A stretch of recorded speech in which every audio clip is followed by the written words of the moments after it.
Good afternoon, ladies and gentlemen. Thank you all for coming. I'm standing here with my law enforcement partners in the Gilgo Task Force to announce the indictment of defendant Rex Andrew Heuermann, 59 years of age. He's been arrested by the Suffolk County Police Department's homicide detectives, and he's been indicted in a grand jury presentation by the Suffolk County District Attorney's Office for the murders of Melissa Barthelemy, Megan Waterman, and Amber Costello. The investigation of Maureen Brainerd Barnes is ongoing. These young women went missing between July of 2007 and September of 2010. They were found in December of 2010 by the Suffolk County Police Department, and then there was nothing, absolutely nothing. For the next 13 years, their cases went unsolved until today. When I took office in January of 2022, I made Gilgo a priority. I made Gilgo a priority before I took office. I met with the victims' families, some of whom I'm proud to have standing with us today, and I told them that we were going to handle this case differently. We were going to do it differently, and that when I showed up, you weren't going to see me calling the media and being on Gilgo Beach with a giant magnifying lens looking for clues 12 years after the case. What I was going to do was I was going to work with my task force. We were going to form a task force. We were going to work with the Suffolk County Police Department. We were going to work with the Suffolk County Sheriff's Office. We were going to work with the New York State Police. We were going to work with our FBI. And we were going to form this task force, and we were going to work together, and we were going to use the grand jury, the power of the grand jury, to reach a determination in this case. Because the grand jury has two things: it has power, it has reach. You can obtain documents, you can interview witnesses, but the other thing that the grand jury has secrecy. No one knows what you do when you operate a grand jury proceeding. And we knew that when we were investigating this case and when we dealt with the media or whatever it was we were doing, we were playing before a party of one, because we knew the person responsible for these murders would be looking at us. So we were very careful how we handled the investigation. We maintained the integrity of the investigation. Most importantly of all, we maintained the secrecy of that investigation, and I think that's paid dividends as we've seen today. Now, I think that when we had the task force, the first thing we did, got together with Suffolk County Police Commissioner Rodney Harrison.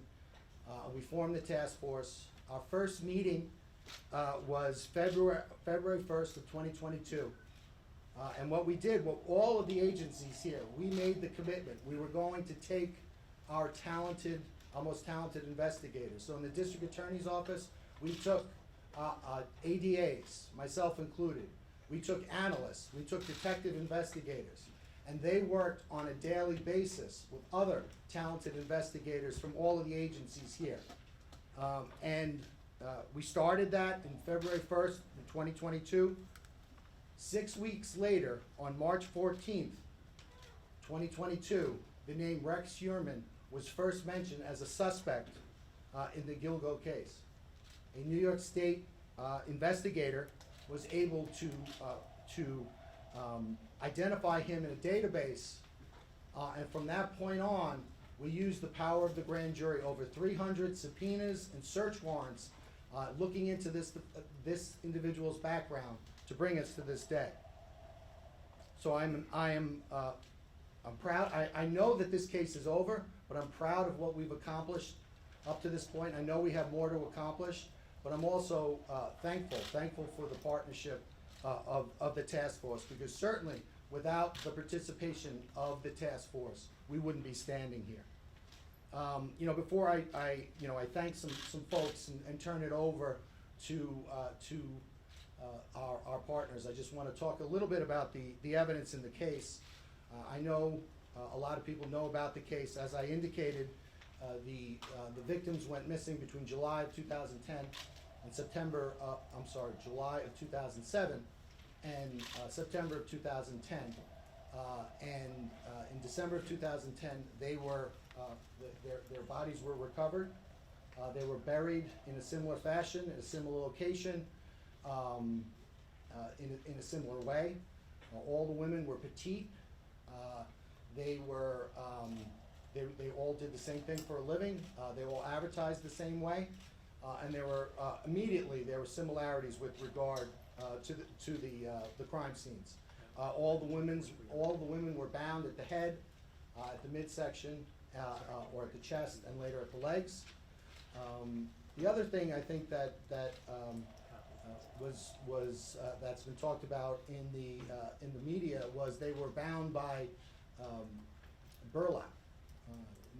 That has taken a life of its own in the media, and the burlap has been described or thought to be the burlap that's used at a nursery. That's not the burlap that was used in this case. The burlap was camouflage burlap used for duck blinds or hunting. Obviously it was used to purposely hide the bodies. One thing that became immediately apparent was at the time of each of the murders, the murderer, the defendant Heuermann, he got a cell phone and a burner phone, which is prepaid and anonymous. And for each of the murders, he got an individual burner phone, and he used that to communicate with the victims. Then shortly after the death of the victims, he then would get rid of the burner phone. And right away, in December of 2012, FBI CAST analysts, special agents with the CAST unit of the FBI, they immediately began looking at that cell site data. They compared the victims' phones with the burner phones, and they immediately honed in on some similarities, specifically in the Massapequa Park area. And they looked at an area of a confluence of 4 cell towers, and they realized that this had significance because the perpetrator of these crimes was probably located within this area at or around the times of the murder. And that was mapped out. That was called the box, and it was an area in Massapequa Park. The FBI also managed to do that for an area in Midtown Manhattan. And so that was an investigative lead. The other investigative lead at the time was, even though there was a significant amount of time that elapsed with regard to before the victims were recovered, there was some significant evidence recovered. Specifically, there was a hair recovered from Maureen Brainerd Barnes from a belt buckle that was around her legs. With regard to Megan Waterman, there were 3 hairs recovered from her, one from around her head area, one from around her leg area in the burlap, and then there was one caught in between the tape. And that was recovered. Amber Costello also had a significant hair that was recovered during the time of the recovery. But again, the crime scene, because it was out there for so long and because it was exposed to the elements, those hairs were degraded, so you couldn't use traditional DNA analysis on it. You would have to wait and use mitochondrial DNA. And back in 2010, the technology wasn't there for mitochondrial DNA. So the investigation proceeded, but also technology proceeded as well. And then in February of 2022, we formed the task force. We began working collectively. And then a mere 6 weeks later, on March 14th, 2022, Rex Heuermann was identified for the first time. And the manner in which that was done was the New York State investigator looked at a database. Amber Costello, the day before her disappearance on September 1st, 2010, she met with an individual for the purposes of having him pay her money for her services, but she involved herself in a ruse where once the individual gave her money, and other individuals came into the house, pretended to be significant others, confronted the individual with the purpose of making that individual uncomfortable, having him leave without retrieving his money, and that's exactly what happened. That individual was identified as a person who was between 6'4" and 6'6", a large man, thickly built, not necessarily overly muscular, but just a naturally big person with glasses, white, and dark hair. Also of significance was that the fact that he was driving a dark-colored black first-generation Chevrolet Avalanche with a very unique feature that was between it's a pickup truck, so it was between the cab and the bed, and that was identified. Again, that was back in 2010. But it wasn't until March of 2022 that database was searched by the task force, and this individual was identified. That individual was Rex Heuermann, the defendant. And right away there were some commonalities that came right to the fore. Rex Heuermann, 6'4", largely a large person, not necessarily muscular, but a very physically large person. He has glasses. He has the dark hair, and also of particular note, he owned at the time that first generation Chevy Avalanche. There was more. He lived at 105 First Avenue, which was located within that box area that the FBI first discovered in 2012. But there was more. Also, he worked at the time at an architect, he owned his own architectural firm at an address at 19 West 36th Street in Midtown Manhattan. And that was also the area of interest that was identified by the FBI in 2012. Again, that was March 14th, 2022. And from that point on, our partners and my office, we used the grand jury to continue to investigate, and we executed over 300 subpoenas, search warrants pertaining to this individual to find out more information. One of the things that we did is we followed him because we wanted to get an abandonment sample of his DNA, which we were able to do. We also got DNA samples, abandonment samples from his family. And then we went back and we got mitochondrial DNA testing. And with regard to,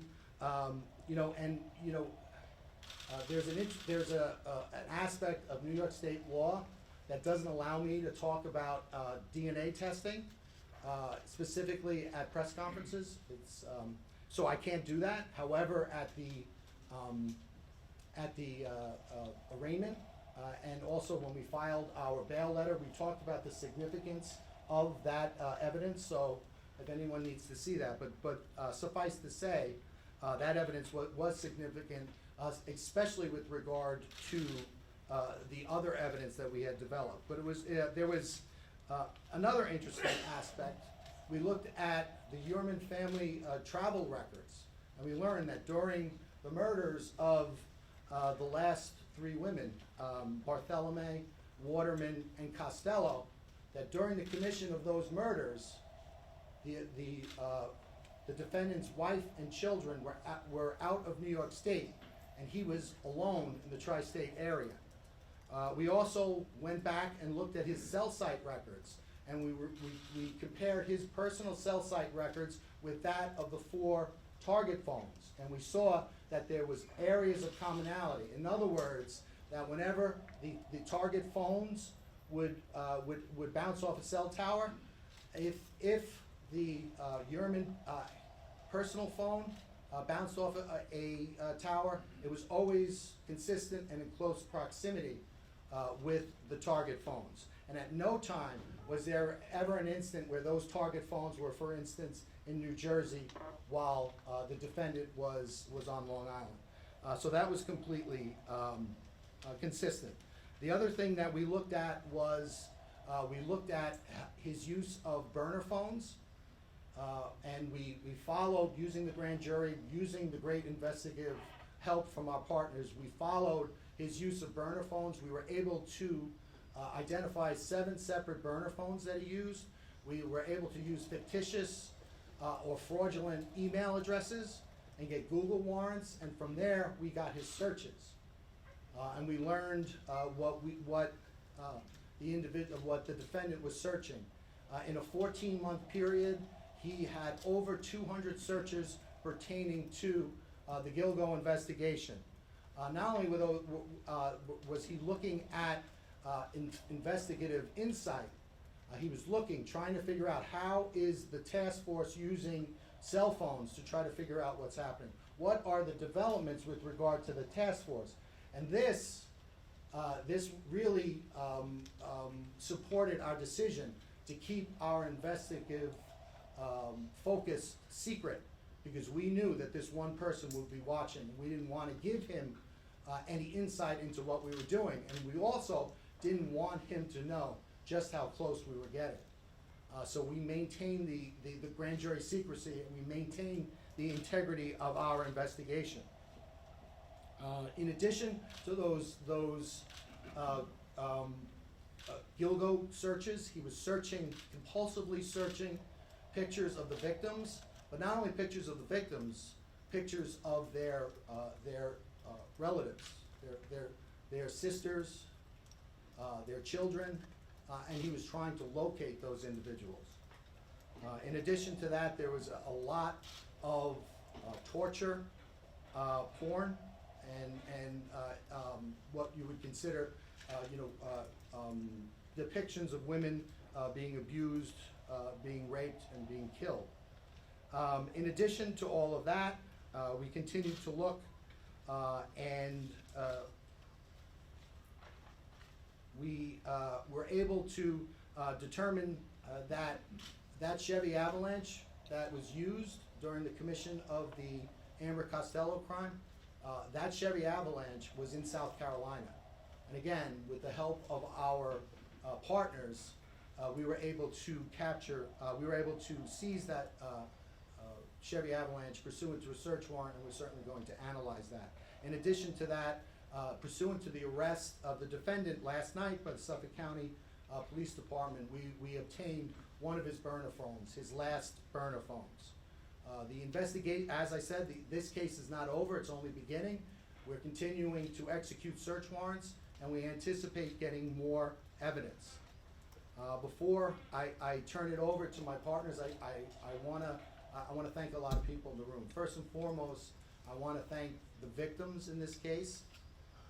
You know, it's always inspiring as a prosecutor when you get to meet the victims. And while sometimes our defendants could embody the very worst of humanity, it seems that invariably our victims embody the very best of what it means to be human. And in this case, it was no different. I've gotten to know the families, and I'm inspired by them, and I'm impressed by their patience and by their dogged persistence in not only supporting their lost sisters or mother or daughter, but also really really standing for victims everywhere. So I want to thank them all so much, and I want to let them know that we're going to continue to work this case. The next thing I want to do, I want to thank our partners. I want to thank Suffolk County Police Commissioner Rodney Harrison. We said it was a change, and when we talked about, not going before the media, if you see, Rodney did go before the media, but it was always in a very controlled manner, and it was always with a controlled purpose. Again, we did that because we knew we were playing before an audience of one person. And so I want to thank Rodney for his partnership. Most importantly, I want to thank Rodney for his integrity. I think in the past, the reason why these various investigations fell short was because there was a lot of outside influence, a lot of people who had nothing to do with the investigation, nothing to do with the investigation or any of the agencies that were actually handling the investigation. They still asserted pressure on those investigations. That did not happen with our task force. Our task force was run by our members, and we did what we thought was in the best investigative steps and what was in the best interest of the investigation. So I want to thank Rodney for that, and his whole team. I know that we have Suffolk County Homicide here, Kevin Byer, we've got Inspector Rowan, and I know that they've been around, and I know that they're here, and I know that they stand in the shoes of their past investigators, and I want to congratulate them, and I want to thank them for their partnership. I also want to thank Sheriff Errol Toulon. Everything I said about Rodney, I could say about Errol. Errol is an unbelievable partner. He was an unbelievable partner in this case. During the pendency of this case, and one of the reasons why we had to take this case down was we learned that the defendant was using these alternate identities and these alternate instruments to continue to patronize sex workers, which of course made us very nervous. But with the help of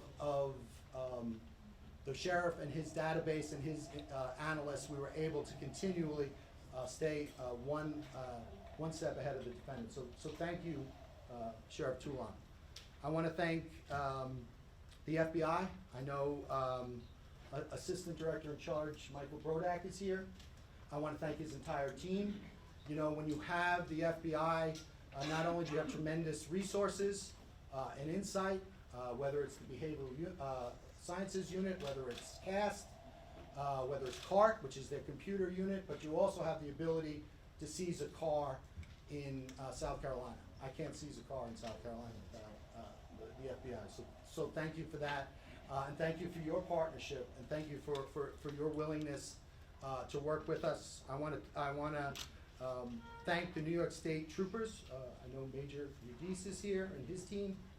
You know, this case is emblematic of great cooperation, but we always get that same level of cooperation from the state police, no matter what case we're working. So I want to thank them. Their investigators did great work on this job and in this case, and we couldn't have done it without them. Lastly, I want to thank Nassau County Police Commissioner Pat Ryder. I don't know if he's here. Did he make it? You know, this case, as I said, spans 13 years, and during that time, Pat Ryder has been our neighbor to the west. When it started, I think he was a sergeant, detective sergeant, maybe, uniform sergeant, but whatever. Whenever we needed something to be done, or whenever the task force needed something to be done, Pat Ryder would do it, and he would do it quietly, without much fanfare, and we know he would keep the confidentiality of our grand jury and our investigation. So I want to thank him for that. And with that, I will turn it over to Commissioner Rodney Harrison.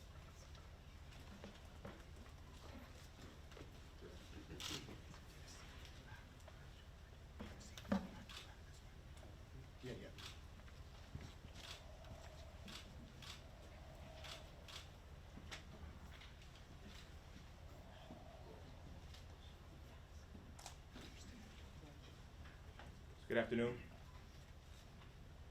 Today is a good day.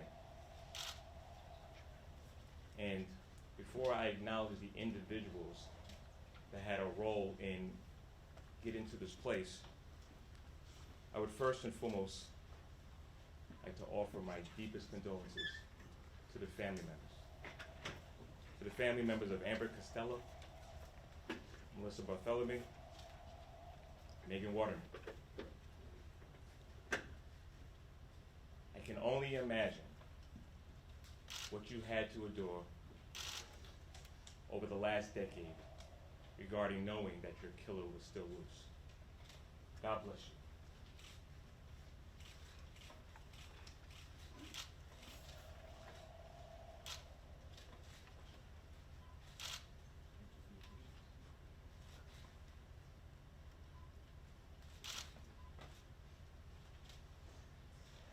So I've had the privilege of being the police commissioner nearly about 2 years now, and I've had that investigative experience in the NYPD as a detective, as the chief of detectives, and when I was going through the process of being the police commissioner, my engagement with the county executive was I was very familiar with this unfortunate homicides. And I wanted to let it be known that this was going to be our #1 priority. But I also want to make this very clear, that this arrest was made by the investigators assigned to the task force. I announced during a press conference 18 months ago about a new team effort that was going to investigate the homicide, and that was going to consist of people from Ray Tierney's office, from Mike Broddock, FBI. Mike, thank you so much. State Police, Steve, appreciate your support. Dr. Earl Talon, Jr., thank you, sir. As well as the investigators from the homicide detectives in Suffolk County. Gentlemen, thank you for all you've done, working together with us, making sure we are here today. I also want to thank my partner, Pat Ryder. Pat, good seeing you, man. And former NYPD Police Commissioner, Keyshawn Sewell, for providing resources to assist in the investigation that brought us here today. So, one of my first acts was to survey the scene. When I first got assigned as a police commissioner, me and Kevin Breyer went over to Gilgo Beach. I want to thank Kevin. You know, when I first met Kevin, he broke the whole case down and where we stood. He knew the case like the back of his hand. He worked tirelessly in this case. Kev was in charge of overseeing the task force since its creation, and you did a phenomenal job, Kev. Thank you. So there's something that I learned from a former NYPD police commissioner, James O'Neill, which is in order to fight crime or to solve investigations, you have to make sure you're working with your law enforcement partners. The blueprint in making this arrest was a whole team effort. Everybody left their egos at the door and made sure that they brought the knowledge and the resources to this investigation. Fresh eyes on this case and the resiliency of our investigators allowed us to identify Rex Heuermann. Ladies and gentlemen, Rex Heuermann is a demon that walks among us, a predator that ruined families. And if not for the members of this task force, he would still be on the streets today. However, even with this arrest, we're not done. There's more work to do in this investigation regarding the other victims of the Gilgo Beach bodies that were discovered. I'm going to encourage anybody that still has information, call our Crime Stoppers hotline, 1-800-220-TIPS. I want to recognize and thank my Chief of Detectives, John. Thank you for your great work. Deputy Police Commissioner Anthony Carter, both of you who provided update information regarding the case and let it be known if there was any resources that they needed that you brought it to my attention. Since the discovery of the first victim, there's been a lot of scrutiny and criticism regarding how this investigation was handled. I will tell you this, the investigators were never discouraged. They continued and uncovered evidence and followed leads. They never stopped working and will continue to work tirelessly until we bring justice to all the families involved. Last but not least, I'm going to thank my predecessors that came before me, the work that they did. I want to thank them for really laying the foundation that helped us get to here today. Thank you.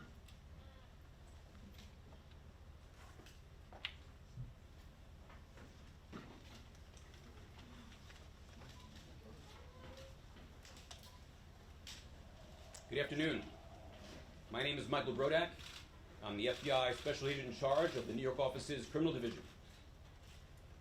The FBI expended its full set of resources in support of our local and state partners to advance this investigation. The charges show that we can overcome the most difficult challenges when federal, state, and local law enforcement work together under one task force. While nothing can fill the void caused by the loss of a loved one, through today's announcement, we are hopeful that the families of the victims begin to experience a sense of peace, closure, and justice, and that the general public feels safer knowing that an alleged killer is no longer roaming free. The actions taken today should serve as a reminder that the FBI, along with our law enforcement partners, will continue to be resolute in our determination to bring all offenders to justice, no matter how many years has passed. I would like to thank Suffolk County District Attorney Ray Tierney and his prosecution team, Suffolk County Police Commissioner Rodney Harrison and the Suffolk County Police Department, the New York State Police, and the investigators and staff of the FBI New York Field Office, including the Long Island Violent Crime Task Force. Thank you.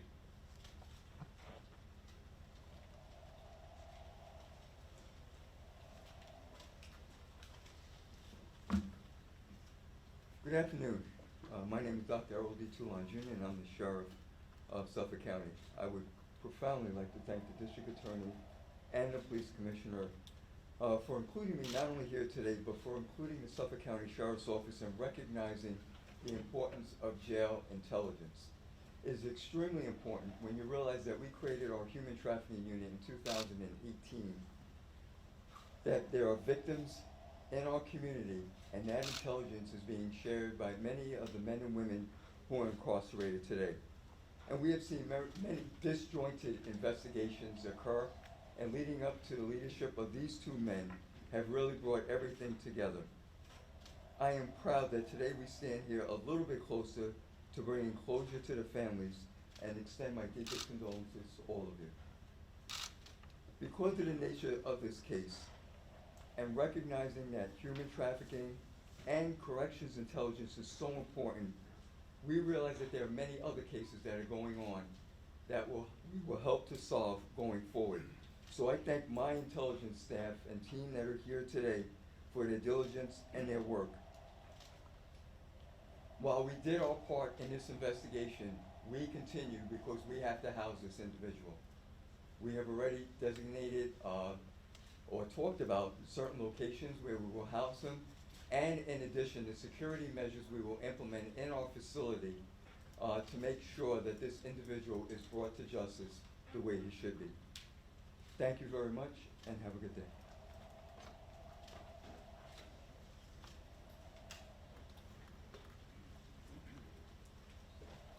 Good afternoon. I'm Colonel Richard Allen, the Field Commander with the State Police, and I want to start by expressing my sincere condolences to the family members that are here today. Although losing a loved one, you can never completely get rid of that pain, but hopefully these steps that are taken here today are a step in the right direction for you to start the healing process or work through the healing process. I want to thank the members of the task force, all the agencies you see behind me. When we were approached in 2022 to be part of this task force, we were fully engaged. Glad to be part of this. We assign investigators on a full-time basis. You know, what you see being done here today is the end game of agencies working together, as was said before, with no egos, all egos put aside, with the sole mission to find justice for these victims. You know, here in Troop L, Major Stephen Udis oversees the operations down here. He has been intricately involved in this task force since we became partners with it, and I'm going to ask him to come up and say a few words or expand upon this a little bit of our role in the task force.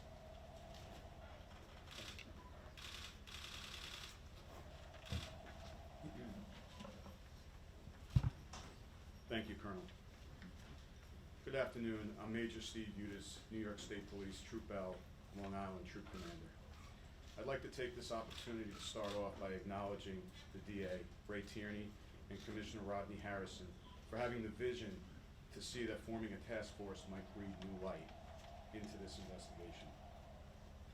The state police were asked in early 2022 to join this task force, and once requested, we were more than willing to do so. We were also very pleased that we were able to make some very meaningful contributions in this case to help propel it forward. I'd like to take this opportunity to thank all of the task force members from the different agencies and congratulate them on a job well done. I think this case represents an example of what we as law enforcement can do when we pool our resources together and we work together. I would also like to mention the state police member assigned to this task force. You were provided with a mission, and that mission was to participate in this task force, put everything else that you were doing aside, place 100% of your attention on this case, and help push this case forward. You more than accomplished that mission. I congratulate you on a job well done, and I commend you for your outstanding work. To the families, I'd like to say that on behalf of myself and the New York State Police, we offer you our deepest condolences. We recognize that these crimes may have happened years ago, but that pain continues. Our hope is that this development today provides you with some relief and some comfort, knowing that the person responsible for your loved one's death is now being held accountable, and he's no longer a threat to anyone else in society. I want you to know, additionally, that the state police is not done here. We are remaining committed and will continue to support the Suffolk County District Attorney's Office, the Suffolk County Police Department, and this task force as we move into the next phase of this process. That's the prosecution.